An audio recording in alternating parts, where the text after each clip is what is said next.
दोस्तों, महाभारत की कथा में एक ऐसा भी प्रसंग आता है जब बब्रुवाहन एक युद्ध में अपने ही पिता अर्जुन का वध कर देता है। दोस्तों, अर्जुन ने द्रौपदी और सुभद्रा के अलावा 2 अन्य विवाह और किए थे। एक नाग कन्या उलूपी से, जिससे कि उनका पुत्र अरावन पैदा हुआ था, जिसने महाभारत युद्ध में अपनी स्वैच्छिक बलि दी थी, तथा दूसरा विवाह अर्जुन ने किया था मणिपुर की राजकुमारी चित्रांगदा से, जिससे कि उनका पुत्र बब्रुवाहन पैदा हुआ था, जिसने एक युद्ध में स्वयं अपने पिता का वध किया था। आइए दोस्तों, आज के अपने इस वीडियो में हम आपको इस कथा के बारे में विस्तार पूर्वक बताते हैं कि आखिर क्यों बब्रुवाहन ने अपने ही पिता अर्जुन का वध किया और अर्जुन पुनः फिर कैसे जीवित हुए थे। दोस्तों, महाभारत युद्ध में भीष्म पितामह की मृत्यु से युधिष्ठिर को बहुत दुख हुआ। तब महर्षि वेद व्यास व भगवान श्री कृष्ण ने उन्हें बहुत समझाया और धर्म पूर्वक शासन करने के लिए कहा। शोक निवारण के लिए महर्षि वेद व्यास ने युधिष्ठिर से अश्वमेध यज्ञ करने के लिए भी कहा। तब युधिष्ठिर ने कहा कि इस समय राजकोष खाली हो चुका है, अश्वमेध यज्ञ करने के लिए बहुत से धन की आवश्यकता होती है जो अभी उपलब्ध नहीं है। युधिष्ठिर की बात सुनकर महर्षि वेद व्यास ने बताया कि पूर्व काल में राजा मरुत ने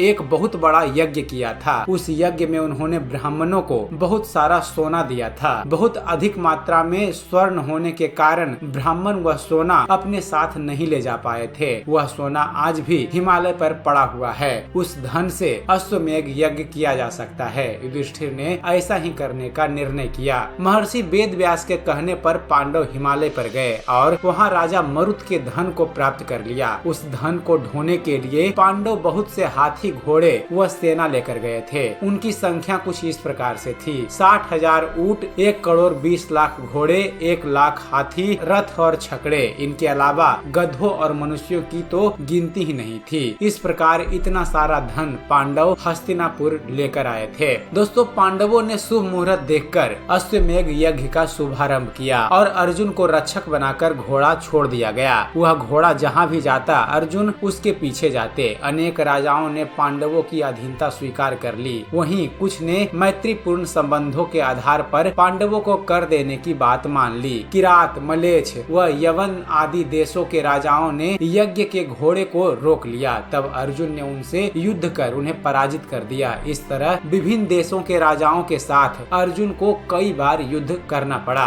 यज्ञ का घोड़ा घूमते घूमते मणिपुर पहुंच गया। यहाँ की राजकुमारी चित्रांगदा से अर्जुन को बब्रुवाहन नामक पुत्र हुआ था।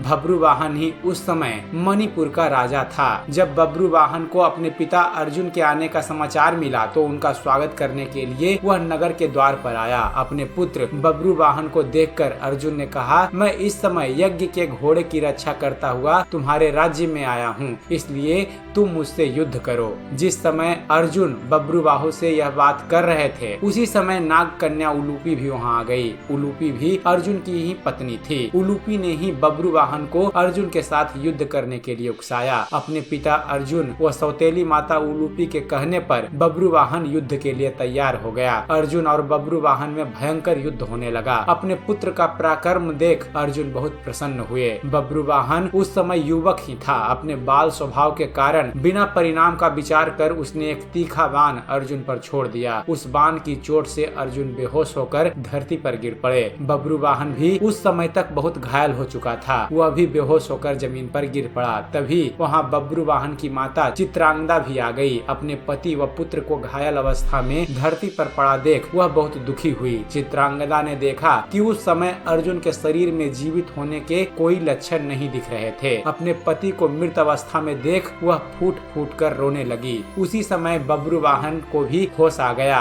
जब उसने देखा कि उसने अपने ही पिता की हत्या कर दी है तो वह भी शोक करने लगा। अर्जुन की मृत्यु से दुखी होकर चित्रांगदा और बब्रुवाहन दोनों ही आमरण उपवास पर बैठ गए। जब नाग कन्या उलूपी ने यह देखा कि चित्रांगदा और बब्रुवाहन आमरण उपवास पर बैठ गए हैं तो उसने संजीवनी मणि का स्मरण किया। उस मणि के हाथ में आते ही उलूपी ने बब्रुवाहन से कहा कि यह मणि अपने पिता अर्जुन की छाती पर रख दो। बब्रुवाहन ने ऐसा ही किया। वह मणि अर्जुन के छाती पर रखते ही अर्जुन पुनः जीवित हो उठे। अर्जुन द्वारा पूछने पर उलूपी ने बताया कि यह मेरी ही मोहिनी माया थी। उलूपी ने बताया कि छल पूर्वक भीष्म का वध करने के कारण वसु अर्थात जो एक प्रकार के देवता होते हैं वह आपको श्राप देना देना चाहते थे। जब यह बात मुझे पता चली तो मैंने यह बात अपने पिता को बताई। उन्होंने बसुओं के पास जाकर ऐसा न करने की प्रार्थना की। तब बसुओं ने प्रसन्न होकर कहा कि मणिपुर का राजा बब्रुवाहन अर्जुन का ही पुत्र है। यदि वह बाणों से अपने पिता का वध कर देगा तो अर्जुन को अपने पाप से छुटकारा मिल जाएगा।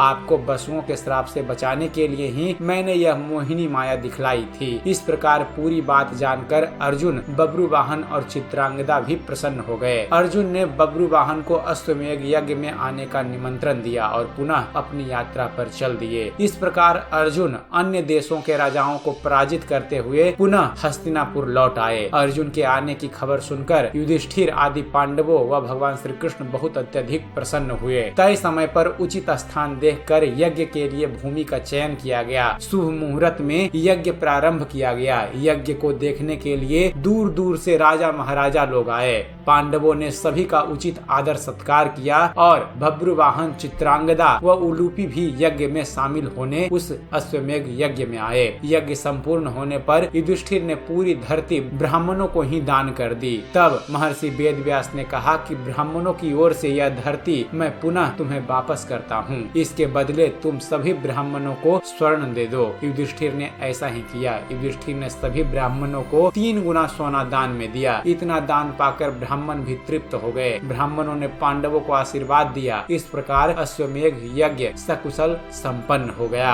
तो दोस्तों यह थी कथा कि कैसे अर्जुन अपने ही पुत्र बब्रुवाहन के हाथों मृत्यु को प्राप्त होते हैं और कैसे उनकी पत्नी उलूपी उन्हें मृत संजीवनी से जिंदा करती है। तो उम्मीद करते हैं फ्रेंड्स आप सभी को हमारा ये वीडियो पसंद आया होगा। अगर वीडियो पसंद आया हो तो वीडियो को लाइक और शेयर करना ना भूलिएगा। और दोस्तों ऐसे ही धर्म और इतिहास से जुड़े हुए ज्ञानवर्धक वीडियो देखते रहने के लिए आप हमारे चैनल ज्ञान मंथन को सब्सक्राइब करना ना भूलिएगा। आप हमारे चैनल को सब्सक्राइब कीजिए और देखते रहिए, जानते रहिए। धन्यवाद। जय हिंद।